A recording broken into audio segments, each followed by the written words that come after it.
Hello दोस्तों, स्वागत है आप सभी का।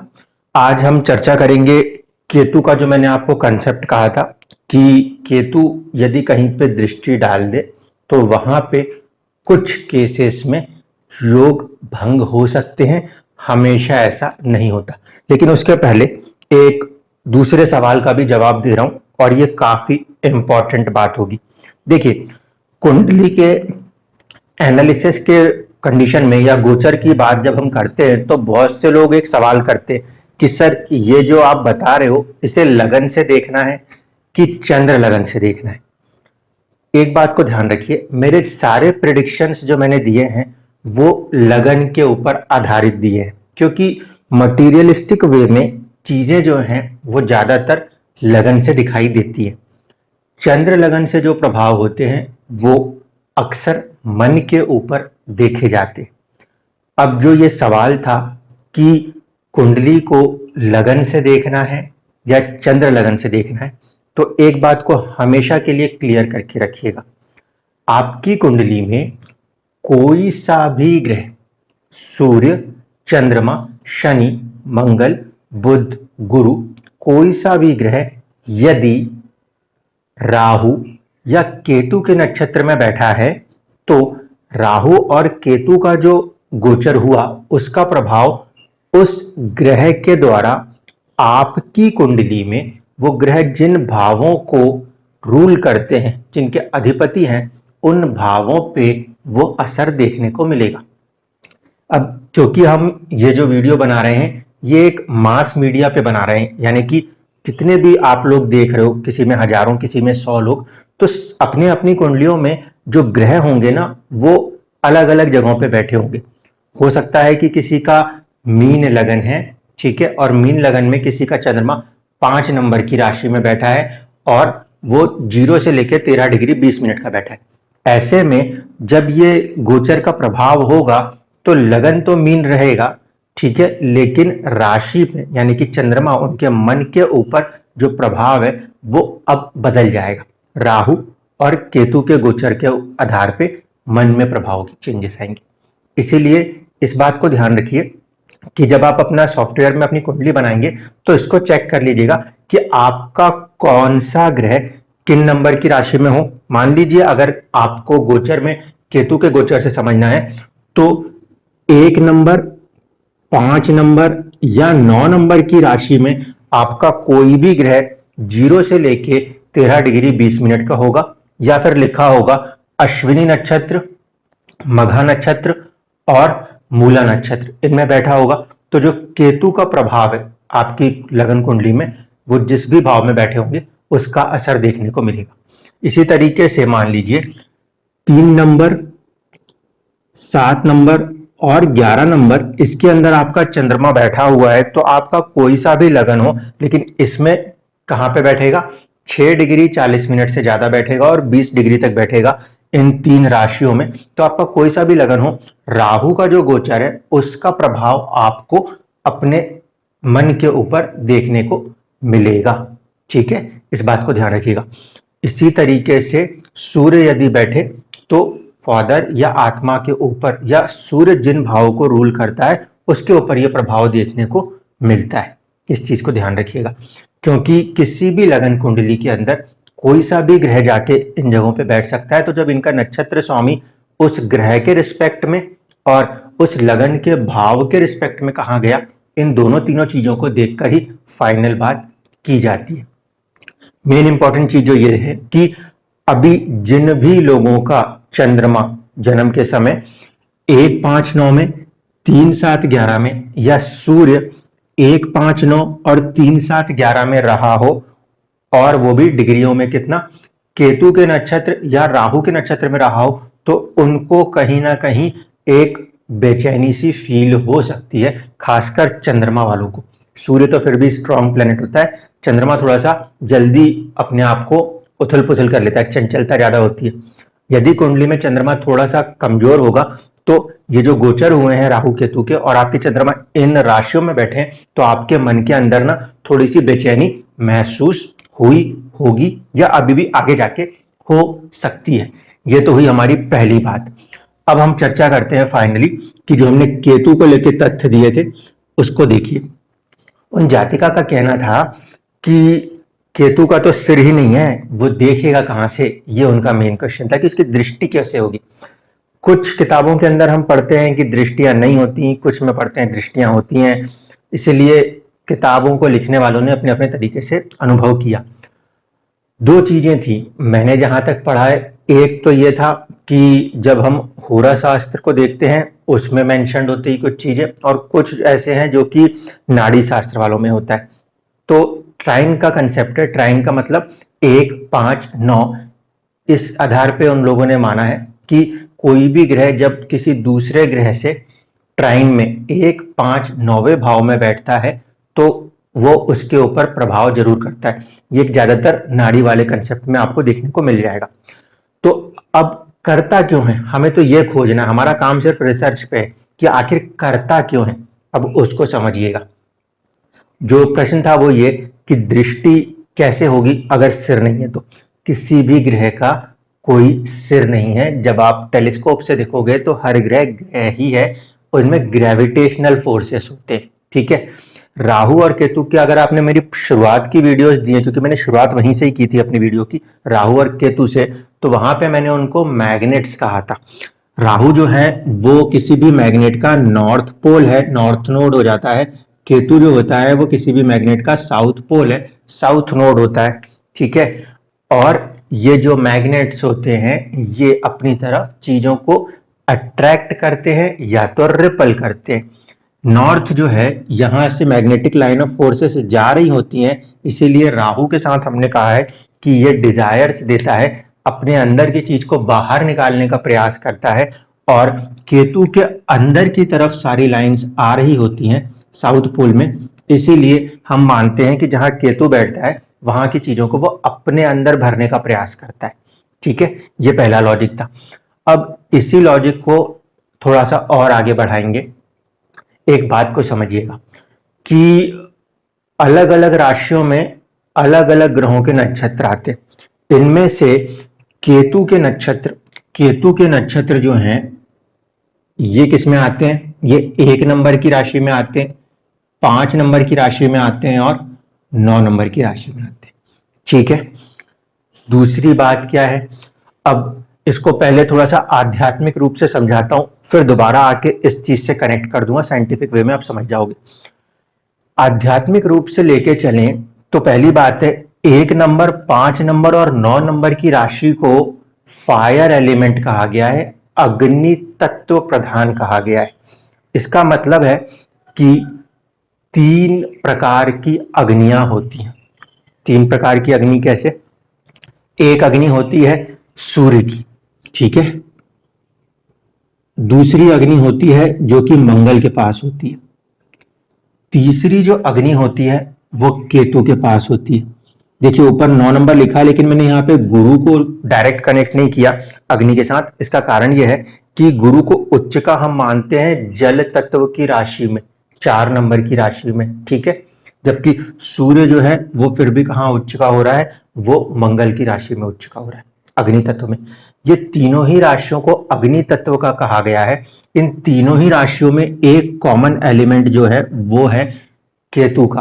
वैसे तो नक्षत्र से आप देखोगे तो इन सभी में सेम ही नक्षत्र आएंगे, केतु, केतु के बाद शुक्र और शुक्र के बाद सूर्य, ठीक है। तो कहीं ना कहीं फायर एलिमेंट्स जो हैं वो सूर्य में मौजूद है, मंगल में मौजूद है और केतु में मौजूद है।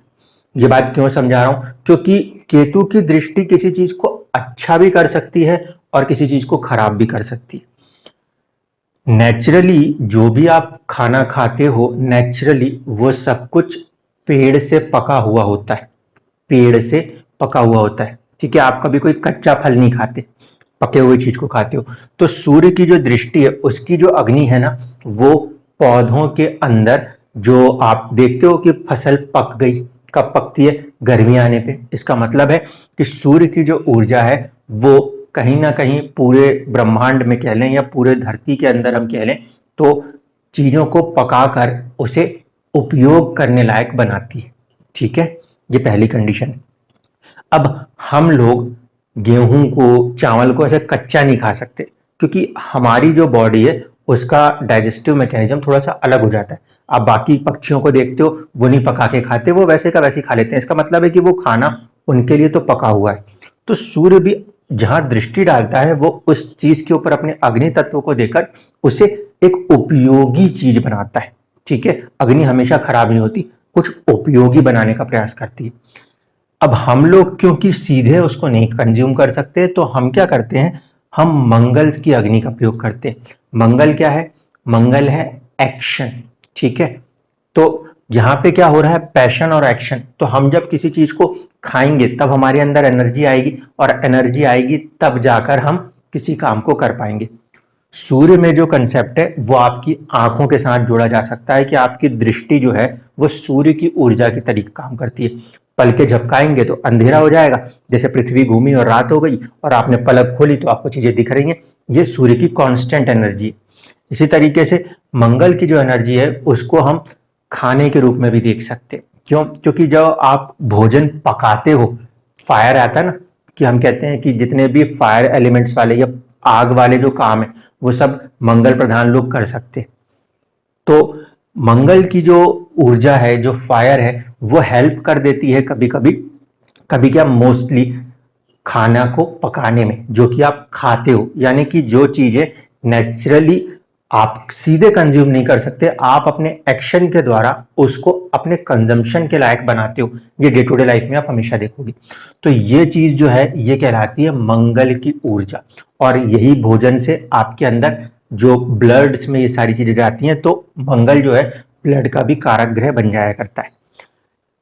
ये भी ऊर्जा के में आ गया, ये वाला भी आ गया। अब सवाल उठता है, ये केतु की जो आग है, ये केतु की आग कहाँ दिखाई देती है? केतु की आग जो होती है ये 2-3 जगहों पे दिखाई देती है, क्योंकि ऐसी अग्नि जो कभी ना बुझे, ऐसी अग्नि जो कभी ना बुझे, उसको कहते हैं केतु। ठीक है, सूर्य में क्या है, दिन हो रही है, रात हो रही है, तो हम कुछ समय के लिए इससे बच जाते। ये नहीं है कि सूर्य ऊर्जा देना बंद कर दे रहा है, लेकिन पृथ्वी के रिस्पेक्ट में जब रात होती है तो उसकी ऊर्जा हम पे थोड़ी सी सीमित हो जाती है। मंगल तब कर रहा है जब आप किसी चीज को कंज्यूम करके अपने अंदर एनर्जी को लेके आ रहे हो, लेकिन केतु जो है ये कंटिन्यूअस जलने वाली फायर है। जैसे आपने कुछ जगहों के नाम भी सुने होंगे कि वहां पे ज्वाला प्रज्वलित है, एक वो चीज। दूसरा जो है, केतु का सबसे बड़ा जो शब्द यूज किया गया है वो है त्याग। ठीक है, इसमें सबसे बड़ा जो कंसेप्ट है वो है आपका कि आप किसी भी चीज को क्या करोगे, त्याग दोगे। अब ये वाली चीज को जो है ना, इस बात को अगर आप समझ पाओगे तो आप कुंडली के अंदर इस लॉजिक को लगा पाओगे कि केतु कर क्या रहा है। ठीक है, ये जो त्याग है, ये त्याग का मतलब है कि इसका जो फायर एलिमेंट है केतु का, ये उस चीज के अंदर से जो भी चाहत है, जो मनोकामना है, उसको निकालने की शुरू कर देगा। अगर वो मनोकामना को निकाल देगा तो उसके बाद वो एक प्योर एलिमेंट बन जाएगा। ठीक है, आप देखते हो ना कि बड़े बड़े मिनरल ओर्स को किसी तरीके से गर्म किया और फिर उसको अलग अलग शेप्स में ढाला, तो वैसा ही कुछ काम ये केतु करता है। इसकी फायर एलिमेंट बॉडी के अंदर क्या काम करती है, जिसे आप कहते हो जठर अग्नि, वो कहीं ना कहीं इसको हेल्प करती है। आपने जो खाया उसको पचाने के लिए भी एक अंदर एलिमेंट, फायर एलिमेंट केतु का होता है। बाहर इसको हम देखते हैं तो हम इसको किसके साथ जोड़ देते हैं कि जैसे शमशान में आप जाओगे ना, तो वहां पे जब अग्नि प्रज्वलित होती है तो वो वाले को भी शांत होने में काफी टाइम लगता है, तो वो भी इसी के साथ जुड़ी होती है। वो भी क्या है, मोक्ष का शब्द यूज करते हो आप वहां पे, कि चीजों से दूर हटा रहा है। तो यहां तक के लॉजिक को आपको सबसे पहले समझना है कि केतु दूर हटाता है, ये हर किताब में लिखा हुआ मिलेगा, ग्राउंड ये है। अब सवाल ये उठता है कि ये जो अग्नि है, ये अग्नि को हम कैसे यूटिलाइज करते हैं? ये 2 तरीके से यूटिलाइज होती है। या तो चीजों को ट्रांसफॉर्म करके पॉजिटिव अच्छे तरीके से बना देती है, जैसे कि भोजन आपने किया उसको पचाने के लिए जठर अग्नि के रूप में। दूसरा वो तरीका है कि आप देखते हो आपने कचड़े को जला दिया, तो ये जो कचरा है, कचरा क्या है, किसी चाहत के साथ बना हुआ कोई सामान था जिसका उपयोग हो चुका है, अब वो आपके किसी काम का नहीं है, उसे आप कहते हो कचरा, और उसको आप क्या कर देते हो, आग के हवाले करके जला देते हो। तो उस कंडीशन में वो जो चीज है वो जल के रिसाइकल करती है। ठीक है, अब हम लोग ऐसे बाहर जला दे वो धुआं बन जाए अलग मुद्दा है, लेकिन बेसिकली वो रिसाइकलिंग इंडस्ट्री भी तो फायर पे चलती है ना, मंगल से, तो यहाँ पे भी कुछ इस तरीके की चीजें होती हैं। तो जिन चीजों में हमने सामान को किसी चाहत के साथ बनाया था, प्लास्टिक को ये सोच के बनाया कि ये कैरी बैग है, कैरी करेंगे, कैरी हो गया, आपका काम खत्म, अब उसकी रिक्वायरमेंट खत्म, तो वो चाहत खत्म, तो हम उसको रिसाइकल कर देते हैं। इसी तरीके से केतु जब किन्हीं ग्रहों के ऊपर दृष्टि डालेगा तो वो उसके अंदर की क्वालिटीज को बढ़ाने का प्रयास करेगा, ठीक है, हमेशा करेगा। लेकिन किन ग्रहों के साथ चुनौतियां खड़ी होंगी ये देखा जाता है। इसीलिए मैंने आपसे ये कहा था कि केतु जो है वो यदि दृष्टि डालेगा तो अगर योग भंग होगा तो किन ग्रहों के साथ होगा। अब समझ लीजिए फटाफट इस बात को कि केतु के नक्षत्र गुरु की राशि में आते हैं, सूर्य की राशि में आते हैं, मंगल की राशि में आते हैं। इसका मतलब है इन सबके तत्वों में कुछ कॉमननेस है, ये आपस में एक दूसरे को खराब नहीं करेंगे। लेकिन जो राशि है 3 नंबर, 7 नंबर और 11 नंबर, इसमें से ये दोनों जो है ना, ये मूल त्रिकोण राशि है, ये शनि की राशि है, ये शुक्र की राशि है। ये मूल त्रिकोण नहीं है इसलिए इस पर थोड़ा सा कम प्रभाव होता है, लेकिन प्रभाव तो होगा। तो ये जो है केतु जब दृष्टि डालेगा इन राशि के स्वामियों पर या इन राशियों पर, तो इनके अंदर एक एलिमेंट मौजूद है, किसका? राहु का, ठीक है। और हमेशा आप देखो ये दोनों एक दूसरे के अपोजिट हैं। अब अगर यहां पे मान लीजिए आप कि आपको नॉर्थ पोल दिखाई देता है, इसमें भी नॉर्थ पोल है क्योंकि इसमें राहु का तत्व है, ठीक है। तो इन सब के अंदर ये नॉर्थ पोल का तत्व मौजूद है और केतु क्या है? साउथ पोल है, ठीक। इसका मतलब है कि जब कोई भी ग्रह बैठा हुआ है केतु से दृष्ट हो जाए, कब होगा? जब केतु से कहां बैठेगा? 5वां या 9वां बैठेगा। 7th हाउस के ऊपर अगर कोई ग्रह बैठ जाए केतु से, मान लीजिए कोई एक कुंडली है और आपको ये चीज नजर आए कि आपका यहाँ पे मान लीजिए केतु बैठा है, यहाँ पे किसी का शनि बैठा है, तो यहाँ पे वो राहु के साथ बैठा होगा। अब भाई जितना फोर्स ये लगा रहा है उतना फोर्स राहु भी लगा रहा है। ऐसी कंडीशन में 7th वाले एस्पेक्ट को हम थोड़ा सा न्यूट्रल देखते हैं, ठीक है। लेकिन केतु का जो एस्पेक्ट बाकी जगह है यहाँ पे और यहाँ पे, इसे राहु नहीं रोक रहा क्योंकि राहु यहाँ और यहाँ देख सकता है, यहाँ नहीं देख सकता। ऐसी कंडीशन में जो 5th एस्पेक्ट और 9th एस्पेक्ट है उसके अंदर राहु उस चीज को नहीं बचा रहा। तो जब केतु का साउथ पोल वाला एस्पेक्ट इन नॉर्थ पोल के ऊपर पड़ेगा तो जाहिर सी बात है ना, वहां बैठा हुआ ग्रह में थोड़ा सा जो है अस्थिरता आएगी, कहीं और की तरफ झुकाव या खिंचाव आएगा, तो ये फैक्टर ज्यादा काम करता है। यही लॉजिक लगाएंगे तो साउथ पोल वालों को भी थोड़ा बहुत डिस्ट्रैक्ट करेगा। इसका फिजिकल फॉर्मेशन क्या होता है कि जो काम जिंदगी में एक बार में बन सकता था, हो सकता है वही काम को करने के लिए 2 बार या 3 बार मेहनत करनी पड़ गई हो, ठीक है। केतु की दृष्टि सूर्य पे, गुरु पे या फिर आपके मंगल के ऊपर पड़ी हो तो उस स्थिति में भी काम विलंब थोड़े बहुत हुए हों कि जो काम पहली बार में हो सकता था वो ना होके थोड़ा और ज्यादा बनाओ। क्यों? मैंने इसीलिए कहा था कि पकाने वाली चीज, एक बार में काम नहीं बना, आपने दोबारा मेहनत की तो आपने उसको और अच्छे से अपने आप को आगे बढ़ाया। जो चीज डायरेक्ट कंज्यूम नहीं हो सकता था फूड, उसको आपने कंज्यूम हो जाने लायक बनाया, ठीक है। तो केतु की दृष्टि उस कंडीशन में सूर्य को, गुरु को और मंगल को, हो सकता है कि उससे जुड़े हुए काम एक बार में ना बन के 2 या 3 बार में बनती हो, जिससे कि आपको उसमें और ज्यादा परफेक्शन आता हो। केतु जहां देखता है वहां बारीकी जोड़ता है, परफेक्शन जोड़ देता है, तो ये चीज के लिए वो अच्छा करेगा। उन ग्रहों के साथ अगर उस पर देखेगा, ये हो सकता है कि चीजें थोड़ी सी डिले हो गई हो जिंदगी में, एक बार में ना मिलके 2 बार में मिला हो, लेकिन मिल जाएगा और अच्छे से मिलेगा। लेकिन यही केतु यदि इनको देखने लगे तो यहाँ पे जो ये तत्व हैं इसमें से ये इस नॉर्थ पोल के तत्व को ही खींच रहा है। अब एक राशि के अंदर, जैसे हमने शनि को देखा, शनि की 2 राशियां, 2 राशियों में राहु का एलिमेंट एक ही राशि के अंदर आएगा। अगर शनि की 2 राशियां हैं, एक राशि में आपके पास होते हैं तकरीबन 2.5 नक्षत्र, तो 2 राशियों में आपके पास कितने होंगे? 5 नक्षत्र होंगे, ठीक है। तो 5 नक्षत्र में से एक नक्षत्र है, 1/5 हिस्सा जो है या अगर 6 मान लूँ, वैसे 5 है 6 मान लूँ, तो 1/6 हिस्सा जो है उतना ही इम्पैक्ट होता है।